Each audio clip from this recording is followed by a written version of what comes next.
February this year, I made a list of 25 books that I'd like to read in 2025. Recently, I recorded a YouTube video showing off all the books that I missed, which should be up now if you're watching this. Since the list of books that I did read out of the 25 is comparatively shorter, I figured I'd make a TikTok video about it. So let's get started. The first book I did end up reading out of the 25 was Dead River by McCaid. My boyfriend's grandmother lended me this book in the beginning half of this year. It was basically a thriller set in the Florida Panhandle where a young fisherman is entangled with a strange girl. This book was independently published and it was alright, but it had some inconsistencies with Florida law.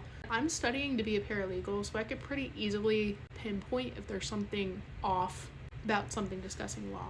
But it was an engaging thriller and I enjoyed it. It just wasn't the best thriller I've ever read.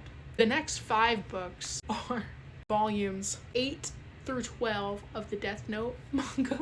But I have the all-in-one version. This is what we're going to be holding up. I started Death Note the manga last year and then just stopped reading it in July last year, and I picked it up at the beginning half of this year and I'm like, I need to finish this. I want to move to a different manga. And so I made it a priority to finish Death Note.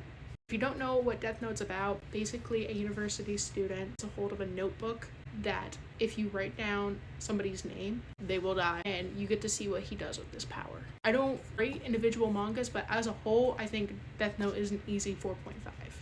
Finally, we have Chain of Gold by Cassandra Clare. I started reading the Shadowhunter series when I was 13, and I decided to pick it back up this year. It's really hard and convoluted to explain what's happening in an individual Cassandra Clare book because they're all interconnected, but if you had to pull my arm to tell you something about this book, I would say queer representation, love triangles, and bewitching.